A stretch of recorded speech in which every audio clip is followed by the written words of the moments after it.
हे anime के दीवानों, channel में आप सभी का स्वागत है फिर से और एक बार। आज हम लोग ऐसे दुनिया के बारे में जानने वाले हैं जहां बहुत एनिमे सरवाइव नहीं कर पाते हैं, इसके कंफ्यूजन एक्सप्लेनेशन के कारण। अगर एक्सप्लेनेशन सिंपल और इजी हो तो फैन एंजॉय करेंगे, लेकिन अगर कंफ्यूजिंग हो तो फैन इसको क्रिटिसाइज करने वाले हैं। तो आज हम लोग बात करने वाले हैं टॉप 10 टाइम ट्रैवल एनिमे के बारे में। लेकिन उससे पहले आप सभी देख लीजिए कि आपने इस चैनल को सब्सक्राइब तो किया है ना, और साथ ही नोटिफिकेशन बेल भी दबा दिया है ना, ताकि आप ऐसे ही इंटरेस्टिंग और इन्फॉर्मेटिव वीडियो मिस ना करें। तो चलिए अपने टाइम मशीन को यूज करते हैं और सफर करते हैं टाइम ट्रैवल की दुनिया में। और टाइम मशीन कोई और नहीं, आपका फोन है। तो टॉप 10 में है बॉडी कॉम्प्लेक्स। ये एनीमे मैं गारंटी के साथ कहता हूँ कि बहुत लोगों को नहीं पता होगा। और ये एनीमे 2014 में रिलीज हुआ था और इसका IMDb रेटिंग 7 है। स्टोरी भी बहुत इंटरेस्टिंग है ये एनीमे का, और ये मेरा फेवरेट बोल सकते हो। ये एनीमे मुझे अच्छा लगा। ये एनीमे बस स्टोरी भी बहुत इंटरेस्टिंग है।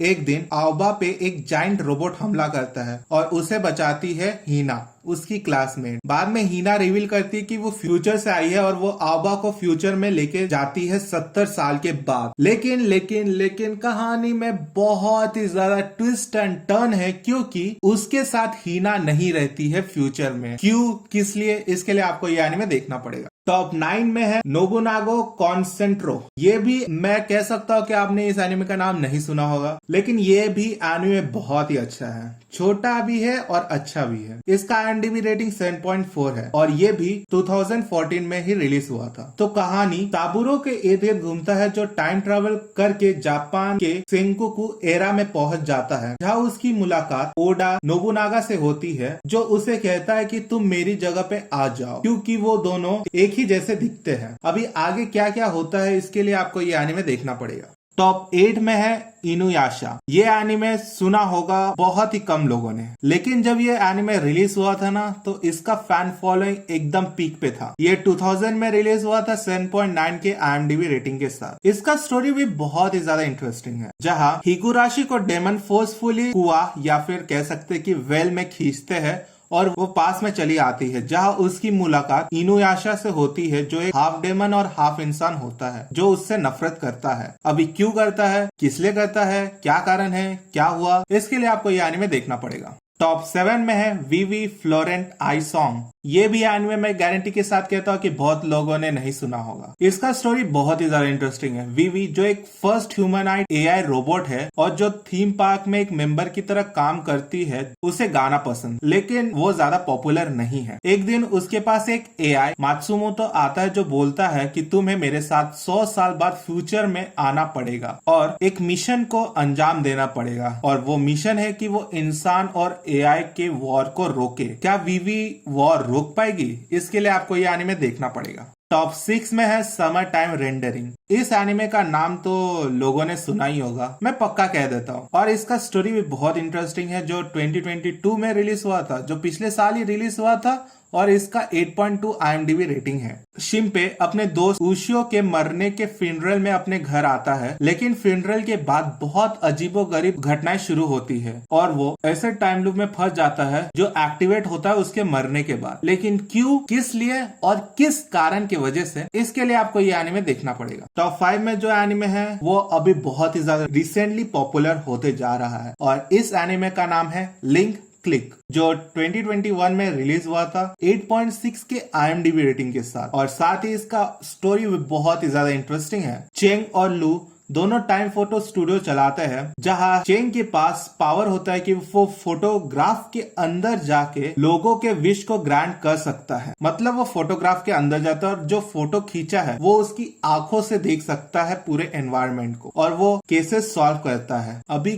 कैसे करता है, क्या कॉन्सेप्ट है, इसके लिए आपको ये एनीमे देखना पड़ेगा। टॉप 4 में है री zero starting life in another world. ये एनीमे मुझे ठीक ठाक लगा, मुझे उतना भी अच्छा नहीं लगा, लेकिन बाकी लोग को ये अच्छा लग सकता है क्योंकि ये बहुत फेमस हो चुका है। इसका रेटिंग 8.1 है और ये 2016 में रिलीज हुआ था। सुबारू मार्केट करने के वक्त रीइंकार्नेट होता है दूसरे दुनिया में, जहाँ सातिला उसकी हेल्प करती है। लेकिन ये एनीमे बहुत ही ज्यादा डार्क में चला जाता है, जहाँ सुबारू और स्टेला का कुछ लोग बेरहमी से मर्डर कर देते हैं। सुबारू उठता है, लेकिन वो देखता है कि वो स्टार्टिंग पॉइंट में आ चुका है, मतलब वो टाइम लूप में फंस चुका है। अभी फंसा क्यों है, लेकिन उसे अभी करना क्या है, इसके लिए आपको ये एनिमे देखना पड़ेगा। टॉप 3 में है टोक्यो रिवेंजर। ये नाम तो आपने सुना ही होगा, जो 2021 में रिलीज हुआ था 7.9 के IMDb रेटिंग के साथ। इसका स्टोरी बोलने की तो जरूरत नहीं है, लेकिन शॉर्ट में कहूँ तो ताकेमिची जो अपने लाइफ से सेटिस्फाई ना होकर मर जाता है, लेकिन वो मरने के जगह 12 साल